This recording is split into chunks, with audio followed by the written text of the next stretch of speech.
Yuri, Matheus, Wilder, Lília, Neucivan, Diego. É o Diego que ele falou, o nenenzinho, é? Ei, Diego. Muito bem, está aí uma lista. Que bênção, rapaz, maravilha, né? Maravilha, é só dizer que faz parte da campanha Assembleia de Deus. Oi? Nós nem colocamos no grupo.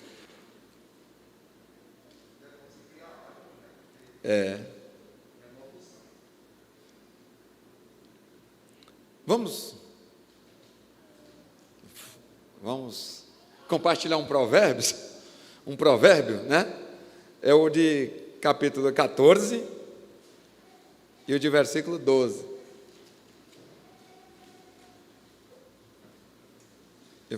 Obrigado, irmão. Depois o senhor digita direitinho aí, né? Para nós mandarmos para o presidente a prestação de conta direitinho. Eu agradeço aos irmãos, às irmãs, que de uma forma tão bondosa, né, entraram aí nesse desafio.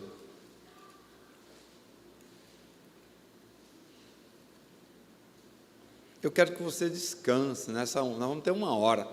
Aqui estava frio, eu pedi para esquentar um pouco. Aí está muito frio? Tá, né? Aqui eu cheguei e não aguentei, não. Então dá uma esquentada ali, irmão, para a gente ficar à vontade, porque esse negócio é muito gelado para nós tocantinense aqui, não, né? Dá uma esquentada boa nisso aí. E vocês têm essa liberdade, irmão, de levantar a mão assim e dizer: ei, está frio aqui. Eu cheguei e já não aguentei, não. O impacto aqui estava, né? Fique à vontade, vamos tirar 1 hora de aprendizados, desarmados. Todo mundo aqui carente das informações do Senhor, não tem ninguém. O pastor é o que mais precisa dessa palavra. Então, assim, está todo mundo aqui na mesma viagem, né? Versículo 12.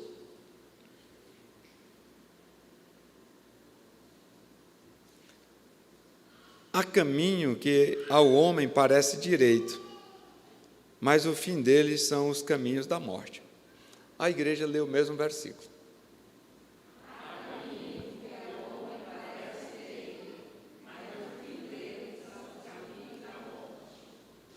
Nosso Deus, nosso Pai, está a sua palavra mais uma vez lida diante de nós. Queremos aqui render ao Senhor louvor e adoração por este privilégio de estarmos libertos dos comichões que outrora nos impedia de ouvir a sua palavra. E pedir ao Senhor agora por bondade para ministrar em nossos corações. Que hoje seja uma noite oportuna para aqueles que se enveredou por esses caminhos, poder, ó Pai, perceber, fazer a manobra e retroceder enquanto há tempo.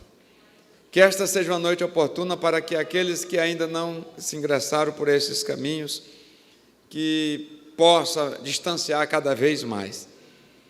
Enfim, hoje é noite de liberdade e libertação na sua presença, porque o Senhor reúne o seu povo para ministrar vida e vida com abundância. Tenha esta liberdade em nosso meio, no nome de Jesus. Quanto a mim, toma minha mente, minha boca, meu coração, e faça aquilo que lhe apraz, em nome de Jesus. Em nome de Jesus, amém. Toma os vossos assentos. Pastor José, eu posso interferir no culto de terça-feira, como a gente interfere, participa no culto de EBD? Sim, pode ler um texto, pode trazer uma contribuição, pode dar um testemunho acerca daquilo que nós estamos falando, né? A ideia aqui é abrir um espaço realmente de aprendizagem. Diferentemente de um culto evangelístico, que o pregador está naquele entusiasmo todo, né? Aí não dá para levantar a mão: oi, deixa eu dar uma participação. Não dá, né? Mas no culto de ensino dá. Né? Esses dias tinha uma irmã pregando, e eu falo muito alto, né? E aí, ela deu uma parada aqui enquanto lembrava de um versículo, e eu estava ali na intercessão, eu achei que tinha falado bem baixinho, né? Aí falei assim, tal, e ela ouviu aqui. Ou seja, eu acabei atrapalhando a mensagem da pregadora aqui. Mas no culto de ensino isso não faz mal, não. No culto de ensino não atrapalha, não. Né? Não atrapalha. O sábio aqui, ele analisava as coisas. Ele analisava as coisas. Ele analisava comportamento de pessoas. E dentro das suas análises, ele percebeu o quê? Que pessoas enveredavam por caminhos que pareciam ser caminhos muito, muito bons. E, ao final, aquele caminho era caminho de morte.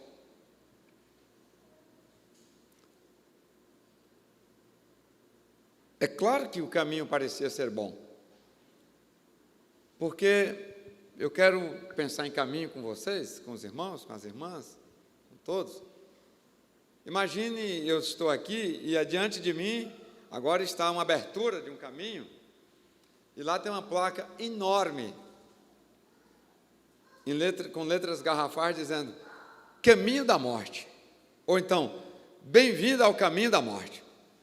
Alguém ingressaria por esse caminho?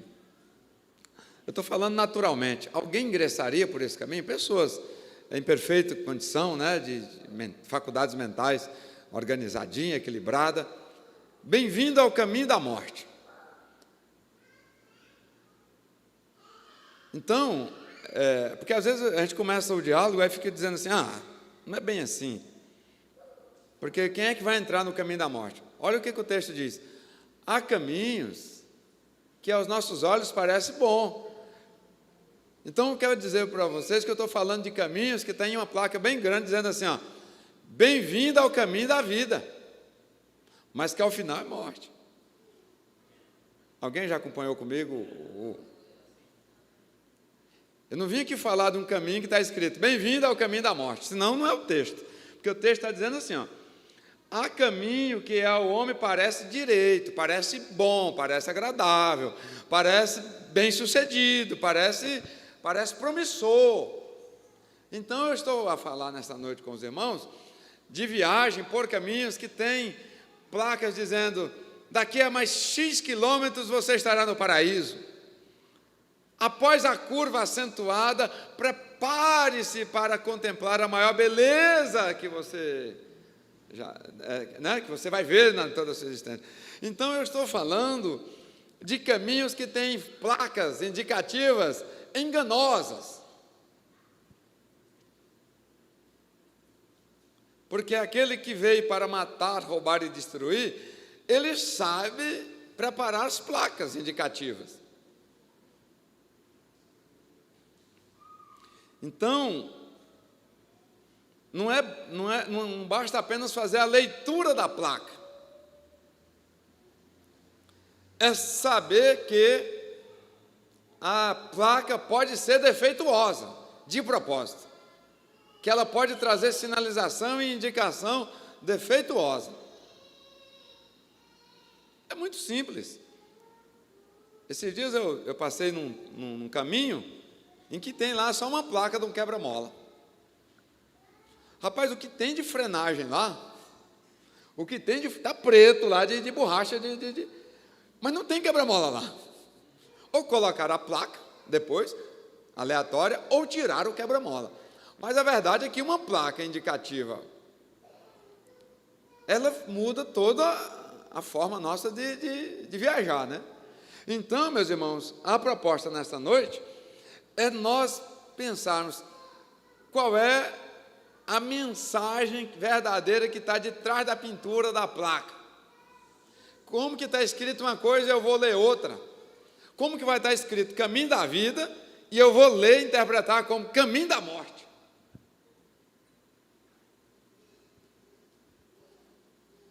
Porque ninguém, acredite, ninguém entra no caminho certo que é o caminho da morte. há alguma reserva, há alguma desconfiança, há alguma possibilidade de não ser a morte. Porque é da natureza do homem querer e lutar para viver.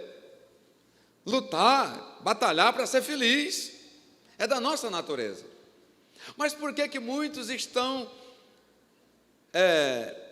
bem enveredados no caminho da morte? É porque distraiu nas placas indicativas. Deus, na sua infinita misericórdia, Ele deixou a nós a sabedoria. Ele deixou a nós outros indicativos fortes que tem que ser considerado além da placa. Aqueles que vivem só pela placa, como é que é? Tem na pista, tem aquela, né? As faixas, né? Se está contínua, cadê o evangelista René? É a sua área aí, né? Se está contínua, mesmo que eu não tenha uma placa refletiva, mas se está aqui contínua, quer dizer o quê? Não movimente aí na contramão, não saia da sua mão, né? Proibido, vai, risco de morte. Se está seccionada, nesse momento você pode fazer ultrapassagem. Mas nós pegamos uma caminhada assim, pega a placa e ignora todo o resto. Pega a placa e ignora todo o resto. E aí, meus irmãos, a viagem vai boa no princípio, mas guarda isso como talvez primeira ou segunda aplicação da noite. Nem tudo que está bom está certo. Nem tudo que está dando certo está certo. E nem tudo que está trazendo muita alegria também está certo. Vou melhorar isso. Aquilo que não está reprovado de forma explícita por Jesus, aquilo que Jesus ainda não reagiu de uma forma dura, não quer dizer que Jesus está aprovando. Vou melhorar isso. Judas andava seguindo a placa do caminho da morte, e ele tinha consigo a bolsa. Ele era o tesoureiro do ministério de Jesus Cristo. O texto diz que Jesus Cristo já sabia que ele pegava as coisas da bolsa, mas Jesus Cristo não tinha de forma severa dado uma reprimenda para ele. Então certamente Judas fez que leitura? Se ele não reclamou e me manteve no ministério, eu estou, mas ele estava no caminho eu estou desobedecendo, eu não estou cumprindo, eu estou de brincadeira, mas está tudo tranquilo. Porque a viagem, via de regra, após a placa principal, bem-vindo à morte, disfarçada como bem-vindo à vida, ela é espaçosa. Ela tem usinado o asfalto. Ela tem poucos radar, aliás, ela não tem radar. E aí, meu Deus, agora sim eu encontrei a vida. Judas certamente começou a pegar de pouco, fazer de pouquinho ali, e no final certamente já fazia com muito. E Jesus sabendo, contemplando, liderando ele e tal, e ele pensando, tá muito certo, estou aprovadíssimo. Porque nós confundimos a misericórdia de Deus com a aprovação de Deus. Misericórdia, leia-se como escape. É diferente de aprovação. Às vezes eu estou pelo escape, pelo último escape de Deus, e eu ainda continuo pensando que eu estou sendo aprovado por Deus. Porque a misericórdia de Deus, ela é alongada.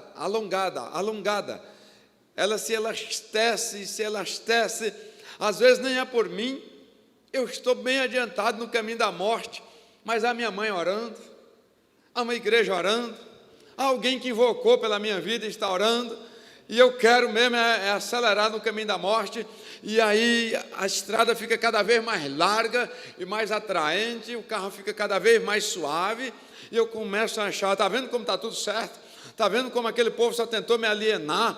Olha, se eu tivesse ficado lá, quanto que eu teria perdido de vida? E não é a misericórdia, porque tem alguém intercedendo, é porque tem alguém buscando, é porque tem uma oração que ficou de pé por aquela mãe falecida, por aquele pai falecido, mas a oração não falece.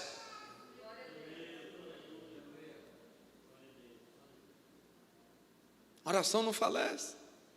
Ela pode muito em seu efeito. Aleluia. Então, pastor, por que eu faço a leitura? Por que eu faço a leitura errada? A pessoa que tem dificuldade daltônico, dificuldade com cores, sim? O problema está na visão ou na cor lá da placa? Na visão.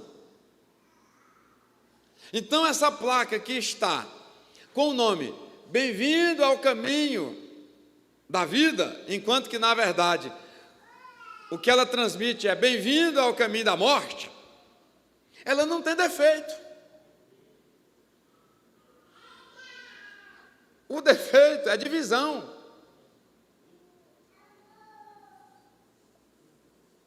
Os laços de Satanás são claros, cristalinos. O problema é visão.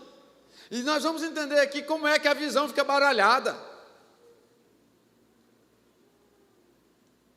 Eu estou chegando no ponto, para a noite. Por que a nossa visão fica baralhada e a gente faz uma leitura equivocada? É azul, eu vejo verde. É vermelho, eu vejo marrom.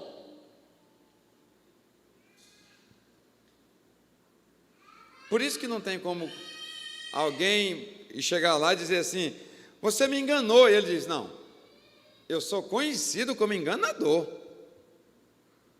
Quando você quis se relacionar comigo, você não pode dizer que eu te enganei, não.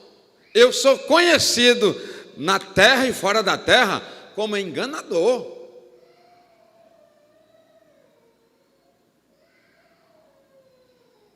Ou não?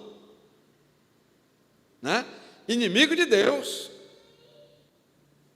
Então não vai poder dizer, a culpa foi dele que baralhou a placa. Não. O texto diz que o Senhor Jesus iluminou nosso entendimento, clareou as nossas vistas, para nós podermos ler. Por detrás dos caracteres diabólicos, e lá de trás conseguir ver a mensagem real. Por que eu não consigo fazer essa leitura? Porque há alguns sentimentos que norteiam a minha visão embaralhados, e eu vou citar eles aqui para nós.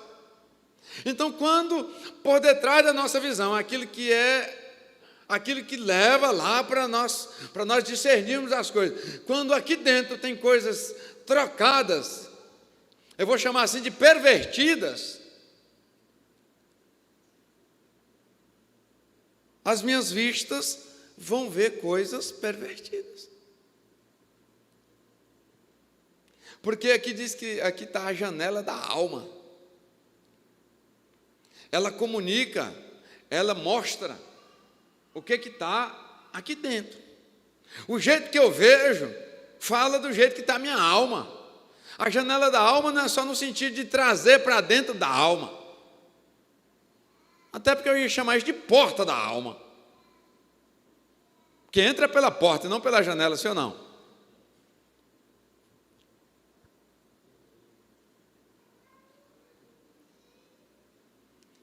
Mas pela janela sai. Pelos olhos sai como é que está aqui dentro. E aí alguns sentimentos que são as outras formas para nós estudarmos o caminho, como eles estão embaralhados dentro de nós, as placas também ficam baralhadas. Pastor, vamos lá, então vamos. Nós confundimos vaidade, nós confundimos essas coisas, vaidade com autoestima elevada. Autoestima elevada, sentimento bom, pessoa cheia de Deus, para frente. Nós pegamos isso, que é divino, não sabemos viver isso, buscamos um negócio diabólico chamado vaidade, colocamos para ser força motriz dentro de nós, e aí nós como cristãos falamos, minha autoestima está, olha como é que eu estou hoje, minha autoestima hoje está,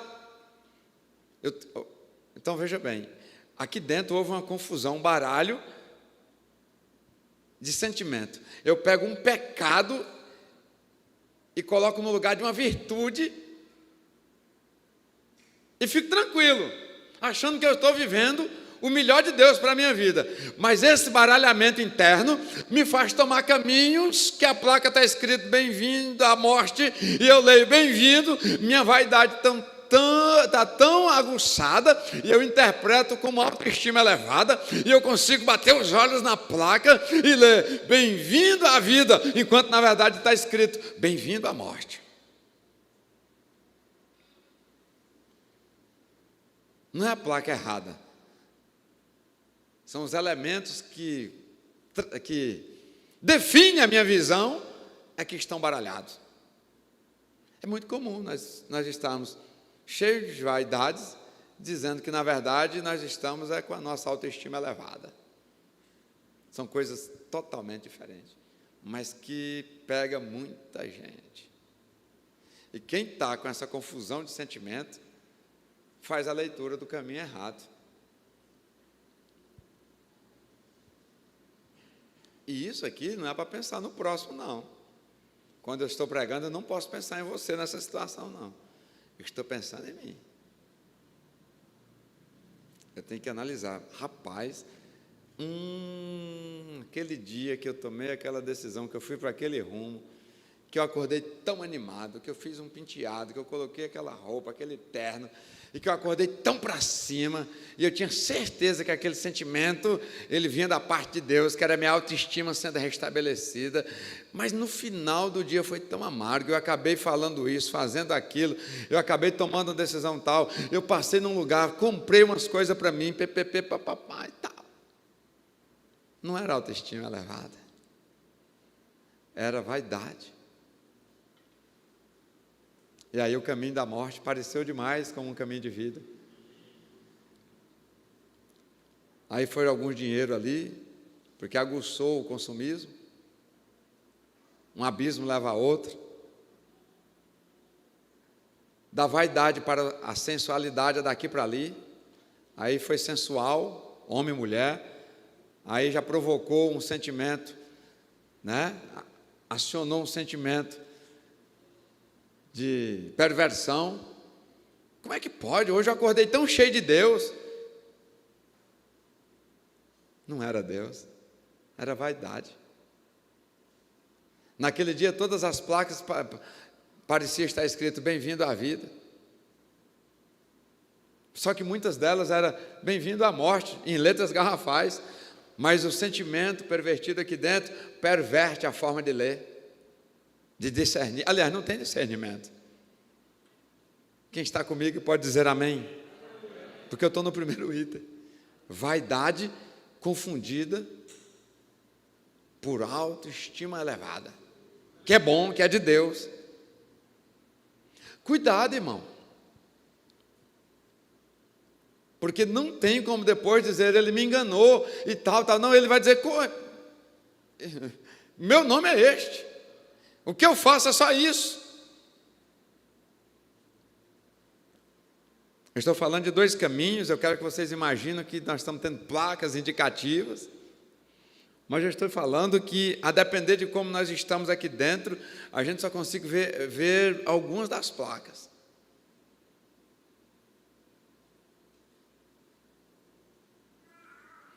Tem ruas, tem avenidas que não tem placa nenhuma, sinalização nenhuma. Aí você chega assim num trecho, você começa a ver umas cruzes. Vai continuar acelerando, irmão? Não, mas não tinha nenhuma placa dizendo que a curva é acentuada. Não tinha nenhuma placa dizendo que tinha um declive, né? Mas não tinha. Ué, irmão, o que aquela cruz está fazendo ali do lado? Ou você nunca viu isso nas estradas aí? Quem está ligado, qual é o ímpeto? Redução, opa, está dizendo bem-vindo à morte. A gente passa por essas coisas. Ó. Até porque, analise comigo, quase sempre tem mais de uma cruz lá, sim ou não? Sim ou não? Ali aquele trechinho para comer, né, irmã? Meu Deus do céu. Né? Tem um lugar lá que... Vamos para frente? Eu tentei trazer aqui tudo numa linguagem muito tranquila para nós. Qual é o antídoto? Qual é o antídoto? Porque tem que ter um antídoto, não é? Simplicidade.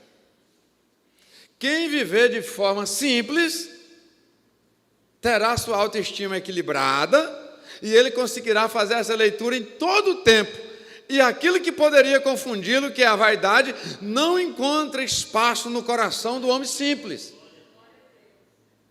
O homem simples é bem-aventurado. Quando você lê a bem-aventurança, nós vamos ler aqui no final, você vai ver ali o quê? A característica de um homem simples. Ele é pacificador, ele é manso, ele gosta da justiça, ele tem sede de justiça. Pastor, lá não está escrito bem-aventurado é o homem simples. Pega aquelas características lá, monta um homem e você vai ver um homem simples.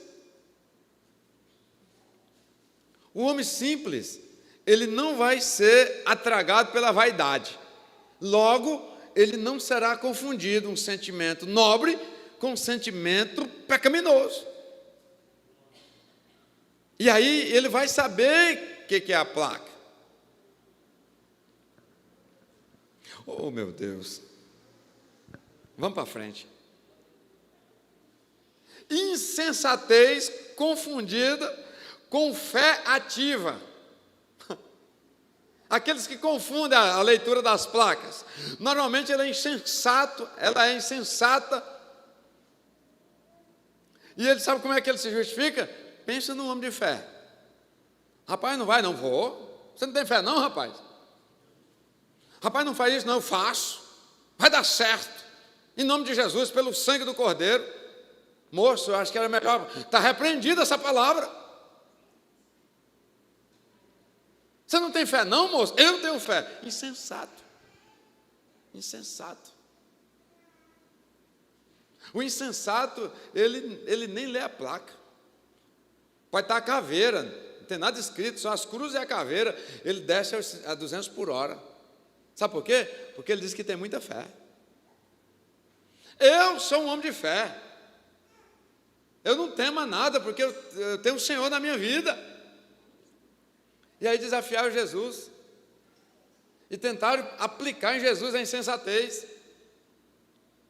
Para Jesus fazer a leitura equivocada das placas, dos indicativos da vida. Quando provocaram ele para a insensatez, ele diz... Está escrito, não tentará. Ih, vai ser o fraco. Está escrito, não tentará. Isso é uma mole, isso é frouxo. Tem que ter fé, rapaz, vamos embora. Você fica pensando muito, você calcula muito. Isso não é fé, irmão. Isso é insensatez. E quem assim vive, pega o caminho da morte. E morre mesmo. Porque ele acha que é o caminho direito. Ele confundiu fé com insensatez.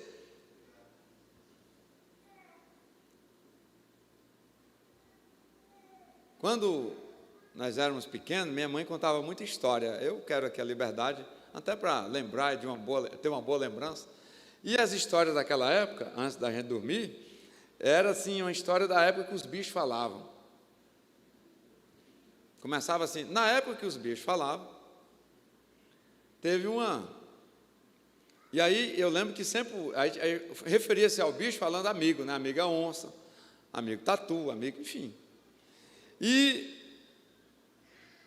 eu lembro que todas as conversas, amigo macaco era o que mais se dava bem nas histórias, né?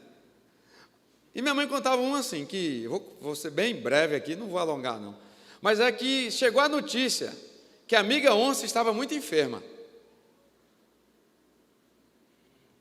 E aí, a comunidade de bichos se compadeceram daquilo. E, como era doença de morte, todos se compadeceram para quê? Para fazer uma visita. No fundo, toda bicharada achando muito bem, né? Porque a amiga onça saindo de cena, uma paz ia reinar no ambiente, né? Mas essa homenagem de última hora, essa consideração, fazer a visita. Aí amigo tatu foi, a amiga capivara foi, ela contava, né? Ia dizendo, né? Tal. E aí passou mais uns amigos bichos lá e chamou, amigo macaco, você está sabendo da última aí? Estou sabendo. E aí, que dia que você está programando para fazer a visita? Não vou não. O que foi? Rapaz, eu sei dessa história aí, dessa doença mortal de amiga onça. Mas os companheiros que passaram até aqui, amigo tatu, amiga raposa, que foi para a visita, não voltaram até hoje. Eu vou esperar mais um pouco, eu não vou agora não. Tem coisas, irmão, tem coisa que está escrito, tem coisa que está desenhado, mas eu digo, eu tenho fé, eu sou diferentão, eu vou. Porque eu tenho, mas deu errado com... Não deu errado com eles, porque eles são sem fé, mas eu tenho fé, eu faço. Fez a matemática, o trem não bate. Vou comprar pela fé. Aí o boleto chega. Aí no dia que você ainda está chorando aquele, chega o outro. Porque 30 dias passa ligeiro. Aí você está com 2 acumulados, chega o outro. Meu Deus, cadê o senhor? Ei, rapaz, estava tudo desenhado, estava escrito. Amigo tatu não voltou há 15 dias da viagem. O que você vai fazer lá, irmão? Alguns pegaram, né? Essas histórias assim é só para da minha época, né? Os meninos hoje estão muito evoluídos, não dá conta de, né?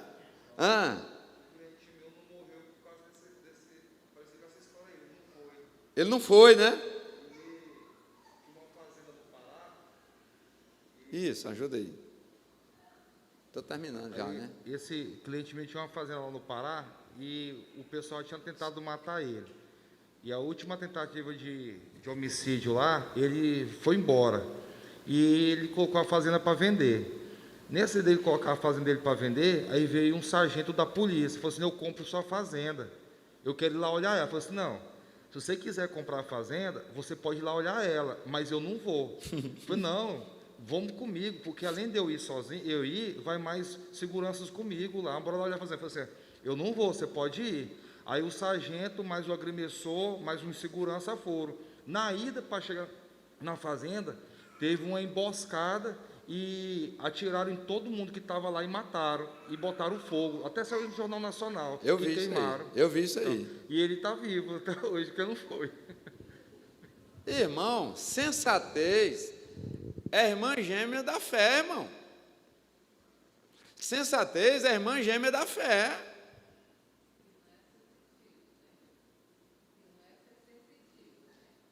Eu não consegui captar aí.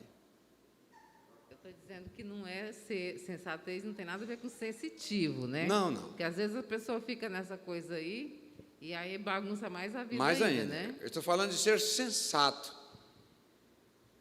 Conseguir fazer a leitura mínima da vida.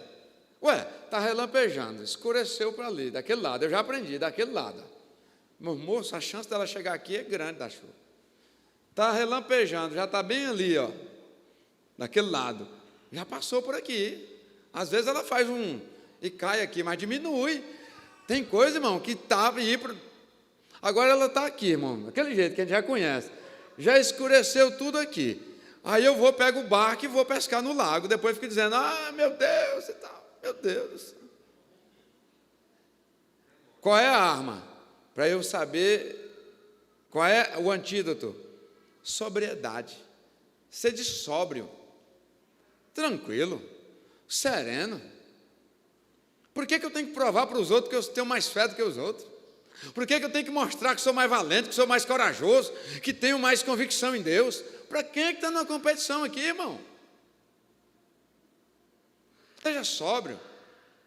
O Deus de hoje é o Deus de amanhã. É o Deus de amanhã, não foi hoje, amanhã será. E se não acontecer, não aconteceu, aleluia, louvado seja Deus. Mas estão te chamando de mole, estão te chamando de fraco, estão te chamando de covarde. Ei, a Bíblia diz o seguinte, que é para nós nos alegrarmos quando falarem mal de nós, mentindo. Quando mentindo falaram mal de nós. Eu sei que eu não fui covarde, eu sei que eu ouvi uma voz diferente falando aqui dentro. Eu estava tão sereno que eu escutei o Espírito Santo falando comigo: aquietai-vos. Não, mas tem que ir, está acabando, hoje é o último prazo. E uma voz dizendo dentro de mim: aquietai-vos. Amanhã passa outro expresso. No mesmo horário passa outro expresso amanhã. Aleluia, aleluia. Tem caminho que parece ser bom, mas o texto não está dizendo que ele é bom, né? Parece ser bom aos olhos do homem, porque os olhos vai refletir o quê? Essa sincronia de sentimentos acertados e alinhados com Deus é que vai fazer nós termos uma visão, irmãos, segundo a visão de Deus. Todos os indicativos da pista sendo considerados ao seu tempo, com a sua importância. Por que você já parou para pensar que alguém pode tirar uma placa rapidamente ali, que está com a curva para cá e colocar a curva para lá? Pode ou não pode? Pode. E eu nem vou descobrir quem foi. Vamos para frente? Vamos. Então, sede sóbrio. Uma outra confusão que nasce aqui dentro, olha aqui, que nos dificulta de fazer a leitura da placa. Nós confundimos malícia com vigilância. Tem gente que é malicioso. Malicioso. A malícia tem procedência maligna. Ele vê tudo da forma mais perniciosa possível. Ele vê tudo da forma mais bagunçada possível. A leitura dele é sempre mais embaralhada possível. Tudo que está acertado, ele consegue pegar aquilo e virar. Se alguém vai lá e entrega um recado de Deus no ouvido de alguém, ele diz: deu uma cantada. Alguém ajuda alguém em algum aspecto, ele diz: está interessado em dar o golpe. O malicioso, ele é assim. Mas tem muita gente maliciosa dizendo que eu sou vigilante, eu sou atento. Vigilância é um dom do Espírito. Malícia nasce das entranhas de Satanás. E quantos de nós somos inclinados para a malícia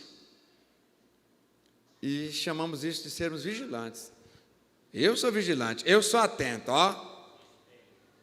O vigilante, ele anda desarmado.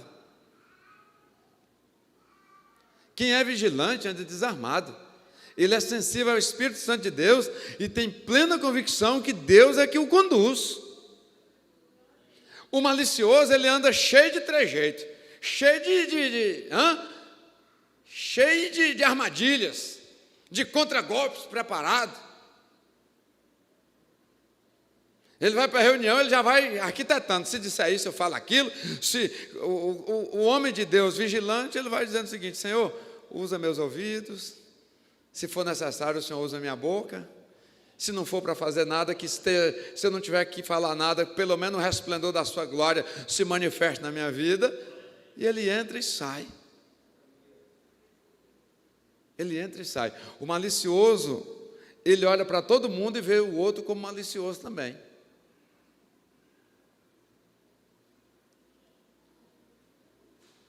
Ele não confia em ninguém. Quem tem malícia não confia em ninguém.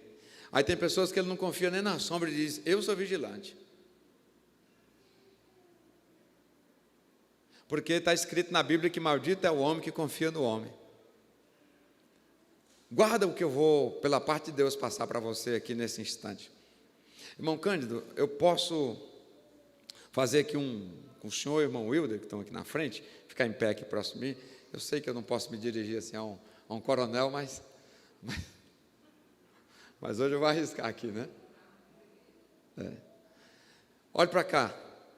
Isso aqui é para tudo na vida de um crente vigilante. Não estou falando de homem malicioso. O Senhor é Deus. Nós dois somos simples homens mortais. E nós estamos numa caminhada de fé. E aí eu vou mudar aqui um pouco as coisas. O meu relacionamento com o Senhor, ele não ocorre, estão me acompanhando? Na vida do homem vigilante, nada ocorre de forma direta. Eu vou fazer um negócio com o Senhor. Comprar ou vender. Isso não ocorre na vida de um homem vigilante direto, eu e o Senhor. É assim. Essa transação nasce dos nossos corações, ela vai lá em Deus, aí por Deus ela é ajustada para que um provérbio que está escrito aqui, que a riqueza do Senhor alegra, né? E tal, e não traz. Então, o negócio é idealizado entre nós dois, mas nós somos cristãos, nós servimos a Deus. Esse negócio não se concretiza aqui, ó. Ele vai lá em Deus. Deus faz os ajustes para que nós dois sejamos felizes. Aí esse negócio volta, e aí nós firmamos aqui, a partir dessa estada da nossa caminhada em Deus. Eu não preciso ter medo do Senhor. Eu não preciso usar nenhum tipo de estratégia para me defender do Senhor ou te trazer qualquer mal. Eu sou um homem vigilante. Eu já coloquei diante de Deus. Deus vai modular isso de modo que você vai ser uma bênção. No final nós vamos nos encontrar sempre e vai ser sempre uma bênção falar desse negócio. Se ele nascer com o meu coração e o seu coração, pode dar problema. Se ele se firmar do jeitinho que está aí, do jeito que está aqui, dá problema. Então assim, a Bíblia diz, maldito é o homem que confia no homem. É nesse aspecto. Eu não transmitir o que está aqui para o coração de Deus primeiro. E aí isso aqui entra na caminhada ministerial. Por que nós damos conta de ficar aqui nesse altar? Por que nós damos conta de congregar tanto tempo juntos? Porque essa relação congregacional, ela não nasce e concretiza do que sai de mim, do que sai de você. Tudo vai em Deus e volta e cria essa interação aqui harmoniosa.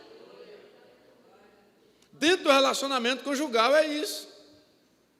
Homem e mulher nenhuma manteria um casamento de 60, 70 anos pela sua própria vontade. Mas o que acontece? Primeiro, o que está no coração dos cônjuges vai até Deus, e aquela relação agora com Deus volta amoldada para que eles se ajustem e vivam para sempre, até o dia da morte. Por que nós temos que aprender isso, meus irmãos? Porque aí eu ando desarmado. Eu não preciso ser malicioso nas coisas.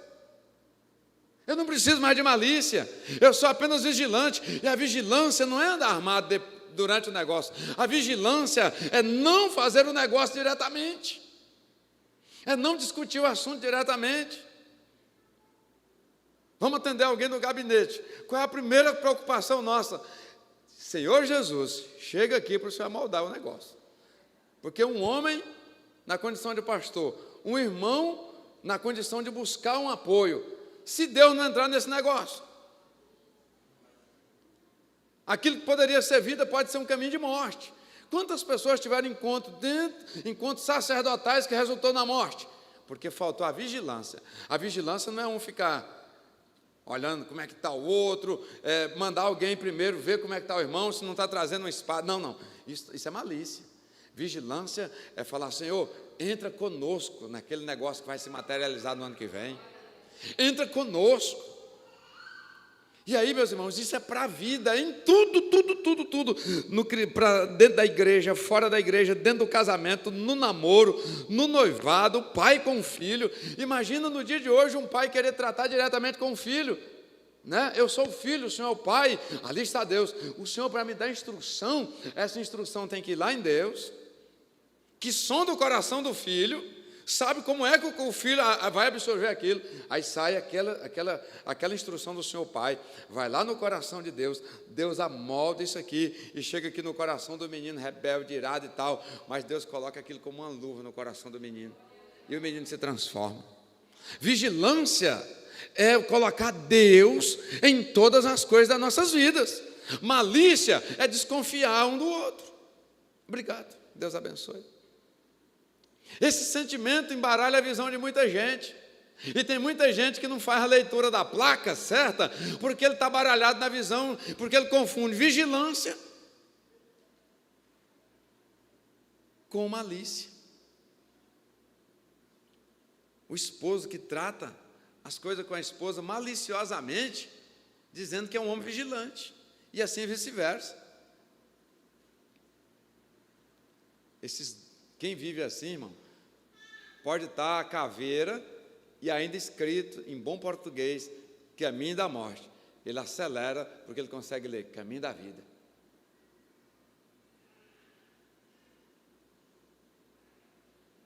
Remédio, discernimento pelo Espírito. Discernimento pelo Espírito. Entra, Senhor Jesus, nesse negócio.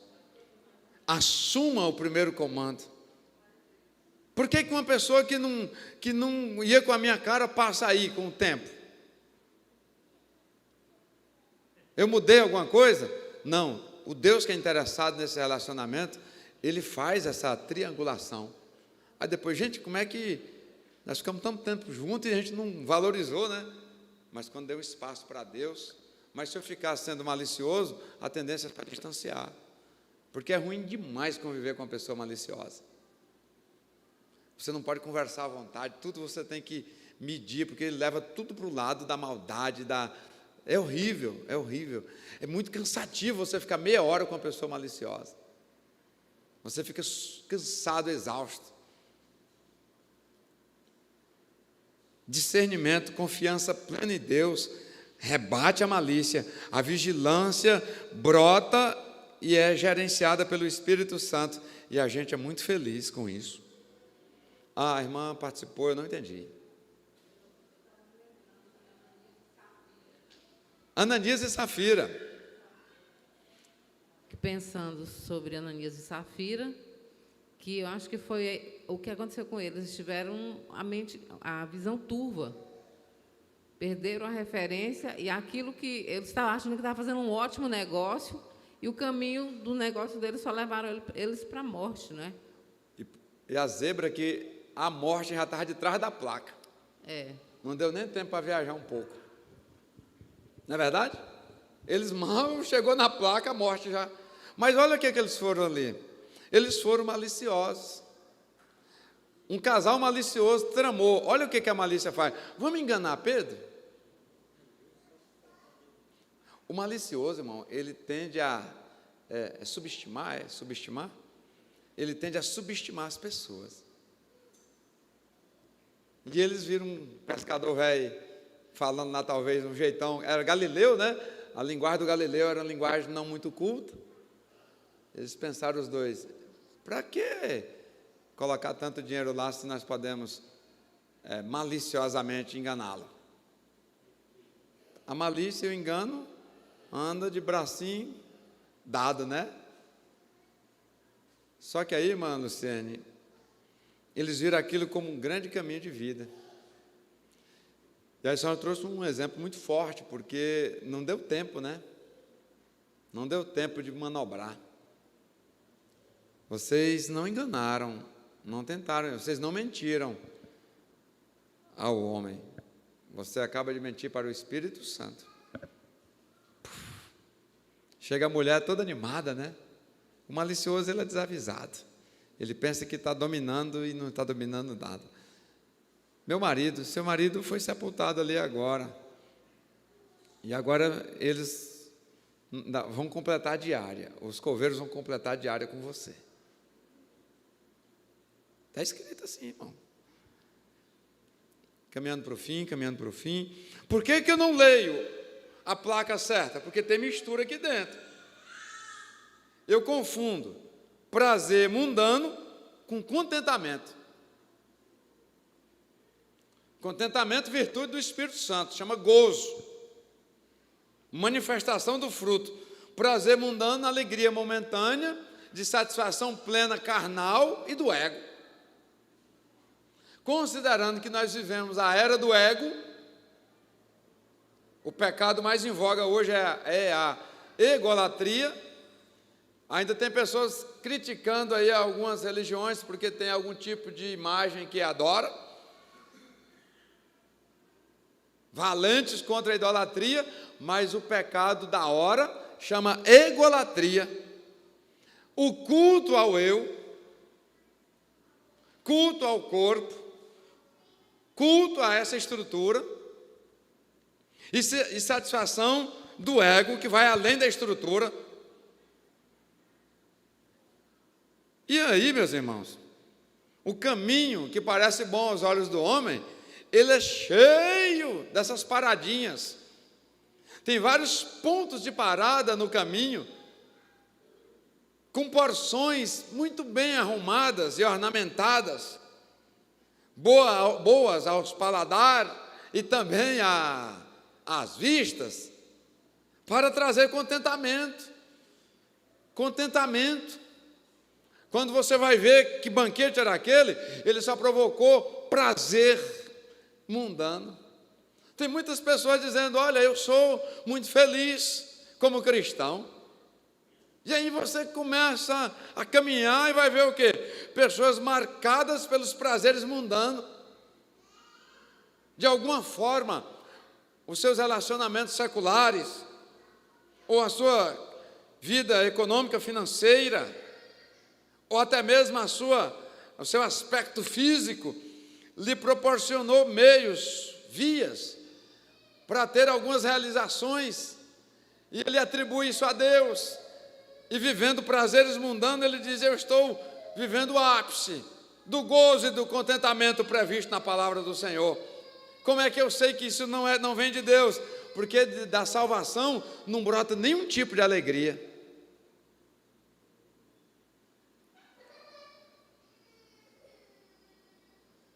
O contentamento, irmãos, ele é marcado pela gratidão. Ele não está relacionado com as coisas que acontecem por fora. Ele está relacionado com aquilo que acontece lá no nosso interior. Aleluia. Aleluia, bendito seja Deus. Para o homem se livrar dos prazeres desta vida, ele tem que ser voltado, ter a sua mente, o seu coração, a sua alma voltado pela salvação. E ele perceber ali que foi conquistado por um alto preço, alguma coisa perene para a vida dele que ele não tinha condição de fazer, nada poderia fazer por aquilo, e foi feito de graça, né? Ou pela graça, melhor dizendo, né? Pela graça, de graça para nós, mas pelo um alto preço a Jesus Cristo. E se isso aí não for bastante na vida dele, ele vai se descambar para os prazeres mundanos. Quem não tem a alegria da salvação está fadado a viver na busca dos prazeres mundanos. E onde é que estão os prazeres mundanos? No caminho da morte.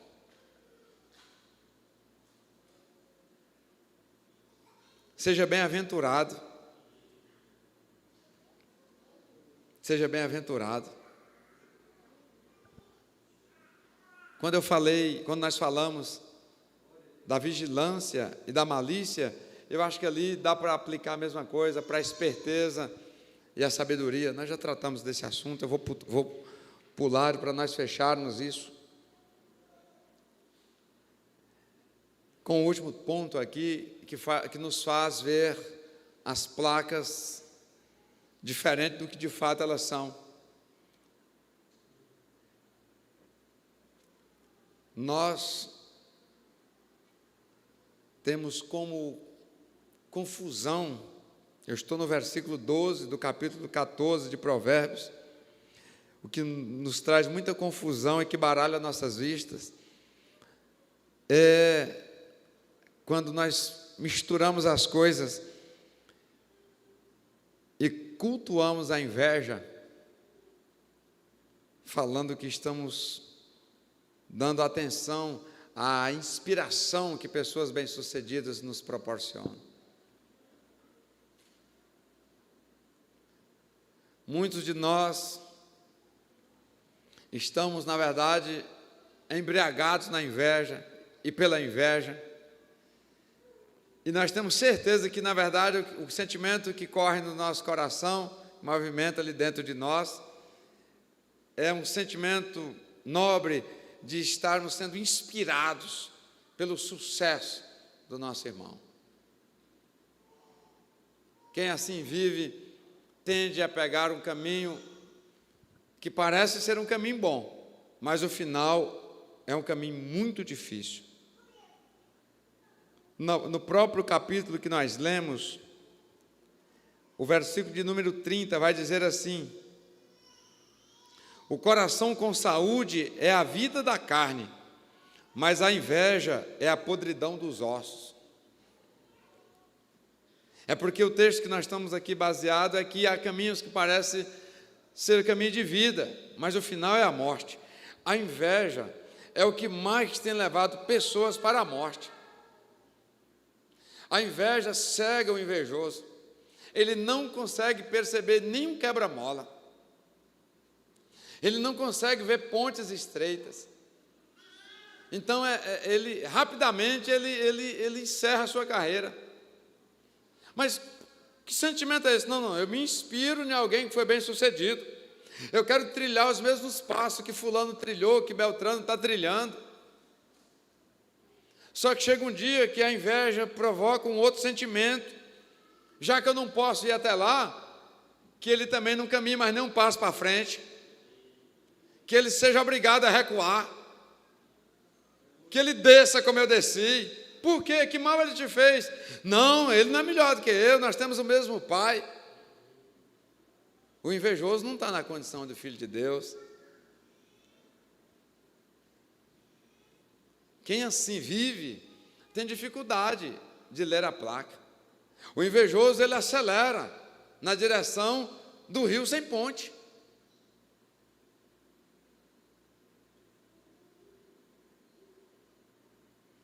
É a podridão dos ossos, a estrutura do homem fica comprometida.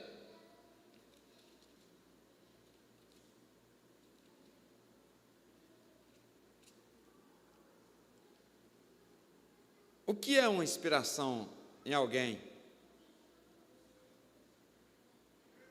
Não é seguir alguém, é seguir o Cristo que aquele alguém segue. Não é desejar o que está na mão do alguém, não é querer ter igual ou a mesma coisa, é buscar no Deus que abençoou o alguém, o irmão, a irmã, buscar aquilo que se amolda à minha pessoa, porque cada um de nós temos nossas medidas. Para que eu desejar o capacete que o Leandro usa, se nós temos medida de capacete diferente? Porque eu morrer de olho no capacete do Leandro, se nem na minha cabeça dá, mas eu posso vê-lo com capacete, e até mesmo perguntar: menino, como é que chegou esse capacete tão bonito? E ele dizer: foi Deus. E eu dizer: eu sei onde é que eu encontro esse Deus, lá tem um capacete para mim também, mas é um na minha medida. Que Deus lhe abençoe pelo seu, meu filho. Eu tenho que parar de focar, de admirar, de cobiçar aquilo que Deus deu a alguém e começar a querer esse Deus para a minha vida, que também tem para mim, talvez diferente, talvez de cor diferente, talvez numa estrutura diferente, mas é a minha bênção. O outro tem que me inspirar a me conduzir a Deus, mas não para eu persegui-lo, no sentido de querer aquilo que ele tem, tirar dele e colocar em mim. As medidas não dão certo. O invejoso, quando ele consegue se ornamentar, porque ele tirou de alguém, mas aí todo mundo percebe que as medidas não batem, ou está grande, ou está pequeno. Onde é que o senhor quer chegar, pastor? Meus irmãos, pensa num mal que pega crente e faz ele não ler a placa do caminho correto.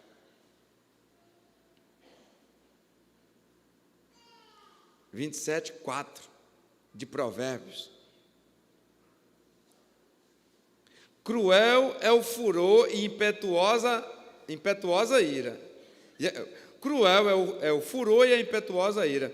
Mas quem parará perante a inveja? E a inveja, ela é tão assim perniciosa que ela mata o invejoso.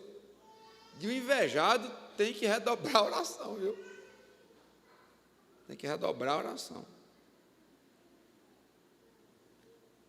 Pastor Giselso, onde é que está a saída? Ei, varão, você é um indivíduo, menina dos olhos de Deus. Ele é pai. Você não é órfão, não está órfão. Ele conhece a sua necessidade. E Ele tem o maior prazer de lhe fazer bem-aventurado, muito feliz. Não foca nas coisas do irmão, nas virtudes do irmão. Foca no Senhor. Foca no Senhor, seu Deus. Foca no Senhor, seu Deus. Mas o meu irmão está abençoado e me chamou para um culto de ação de graça. Sim, prepara um hino para se alegrar com ele. Mas não se inspire nas coisas dele. Se inspire no Deus que abençoou o seu irmão, que é o mesmo Pai seu.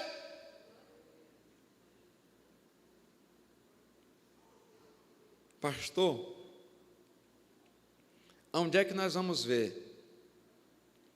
Onde é que nós vamos ver autoestima elevada, fé ativa, sobriedade, vigilância, contentamento, sabedoria e ausência plena de inveja? João 14, 6, aquele mesmo que todos nós conhecemos. Disse-lhe Jesus: eu sou o caminho.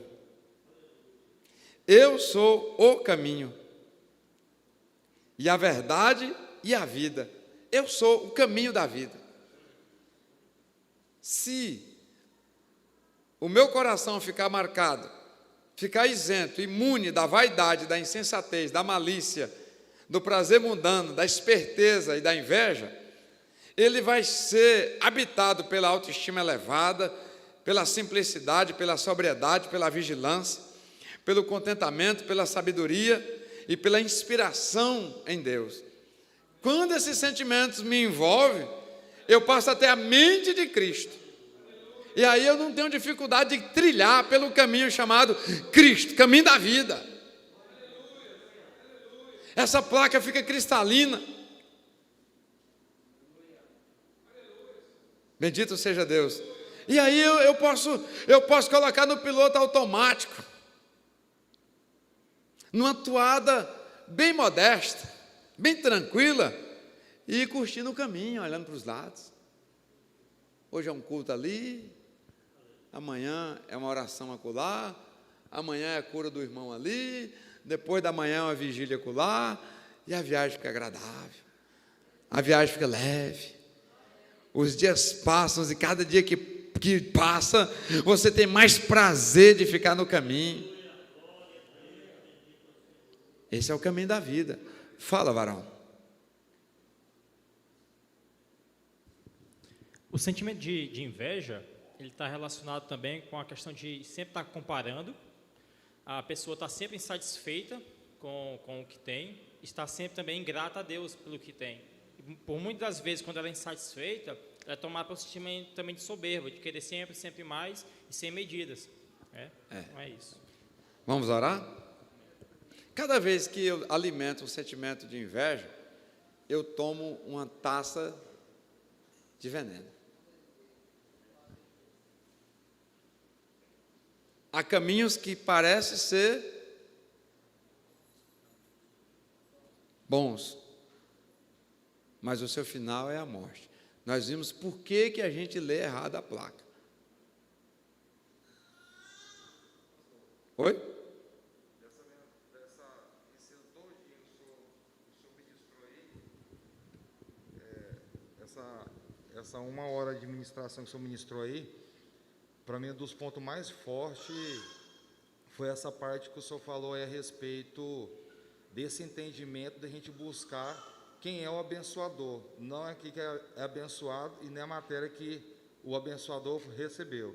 Isso aí nos traz um sentimento para a igreja, para nós, igreja, que quando nós temos esse sentimento em buscar o abençoador e não querer aquilo que o outro foi abençoado, deixa o crente mais à vontade de compartilhar as bênçãos dele, que é ganho de Deus, para a igreja.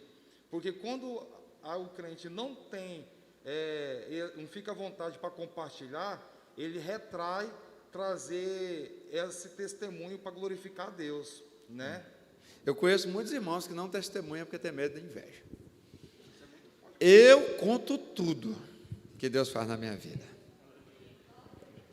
Eu conto tudo, com riqueza. Se tiver alguém com paciência, eu conto com riqueza de detalhe. Conto tudo. Conto tudo. Porque eu gosto de Davi, e Davi que tinha esse compromisso. Contarei todas as tuas maravilhas. Contarei todas as tuas maravilhas.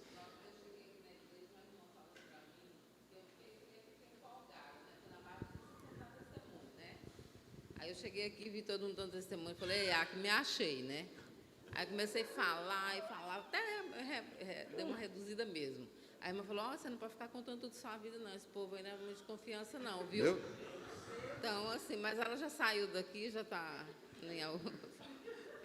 Quando você vê esse negócio, esse povo, todo mundo e tal, a pessoa está falando dele.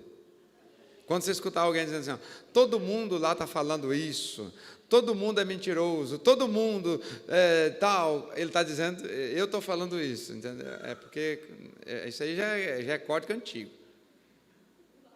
Isso aí é código antigo. Então, quando eu digo assim, todo mundo é invejoso, eu estou alertando você, pensa no homem que está com inveja. Papaizinho do céu, o Senhor jamais deixaria o teu povo confundir, papai, a placa do caminho. Porque o Senhor é um bom pai. E hoje o Senhor mostrou para nós algumas artimanhas de procedência maligna, são caminhos direitos. E nós observamos, papai, que nós não poderemos no final culpar o enganador, porque ele já se apresenta como enganador. Mas que nós podemos, nesta noite, fazer uma autoanálise desses outros indicativos da viagem, esses outros indicativos do roteiro, que estão dentro de nós. E se tiver alguma coisa, papai, que está trazendo confusão, para nós entendermos o caminho do Senhor, nós queremos lhe pedir perdão nesta noite, misericórdia, e que o Senhor nos ajude a sair do caminho da morte o quanto antes, e que possamos ter apego ao caminho da vida, que está na pessoa bendita do Senhor, nosso Senhor e Salvador Jesus Cristo. Ajuda-nos nesta noite, que esta palavra seja remédio curativo e preventivo para as nossas vidas, no nome de Jesus. Que o amor de Deus Pai, a graça do Deus Filho, o consolo e o conforto do Deus Espírito Santo permaneça com o povo de Deus na terra hoje e sempre. Os que estão felizes dizem amém. Estão abençoados. Nos encontraremos aqui no domingo pela manhã, no nome de Jesus.